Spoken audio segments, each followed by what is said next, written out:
Hello, good afternoon po.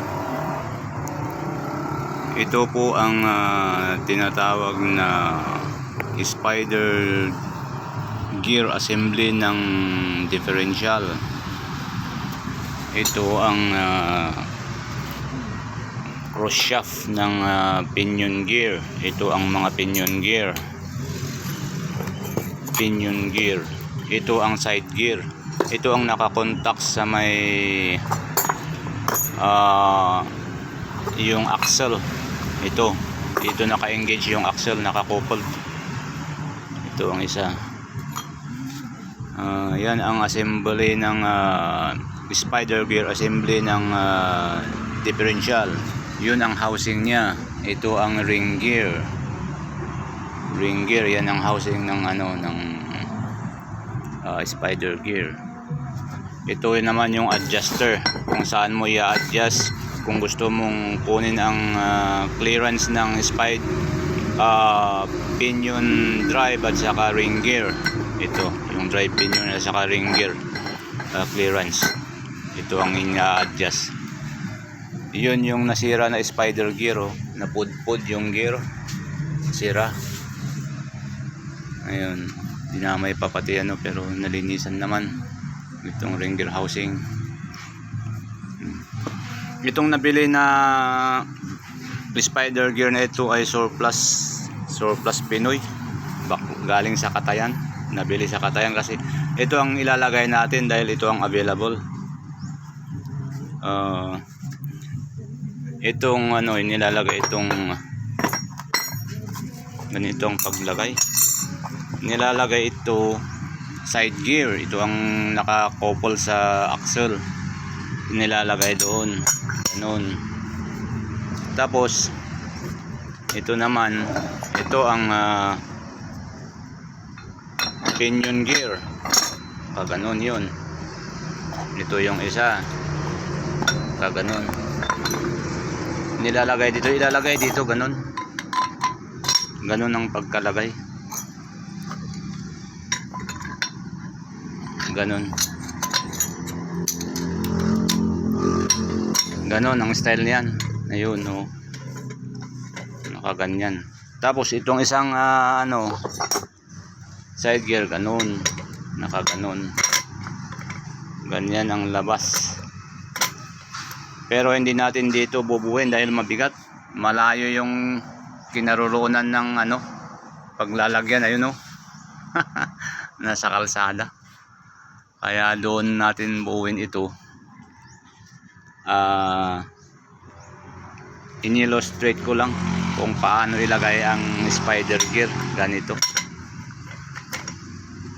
ang itsura ng spider gear. Mayroon ding baka nagtataka kayo, may ibang magtataka bakit ganyan yung spider gear. Yung sa akin hindi ganyan. Yung ibang sasakyan mayroong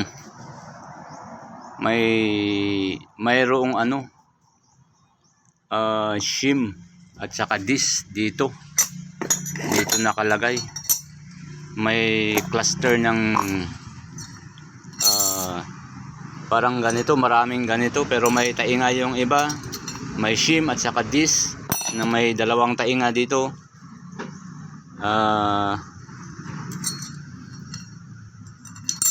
May dalawang tainga at saka isa lang, walang ganito, walang pinion gear shaft, yung cross joint shaft. Ang meron isa lang diretso, parang pin shaft, pin shaft ang tawag doon. Hindi ganyan. Tsaka dalawa ang dalawa ang ganito niya, pinion gear. Ito ang tawag na pinion gear. Ito ang ring gear. Yung nakakontak dito naman na isa, na yung kinukuha na ng ratio, yun ang drive pinion drive. Yung iba kasing mekaniko at saka yung ibang pag sinabi na anong sira sa sasakyan mo, na pinion gear, sabi nila ang tinutukoy pala yung drive pinion. Ito ang pinion gear, ito ganito. yung nakakontak dito, parang asawan din to, couple nito ang tawag doon pinion drive.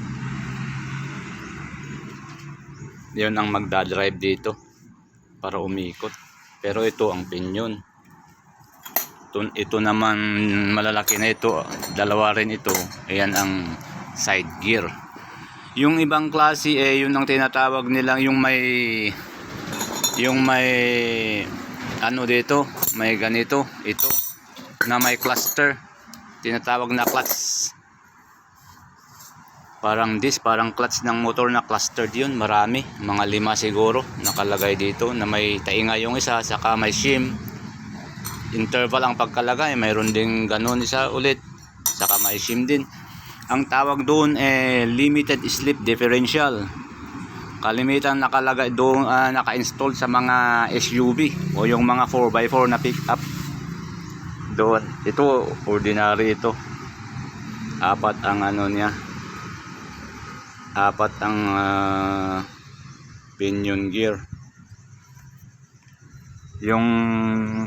Yung limited slip na differential, 2 lang ang pinion gear nun.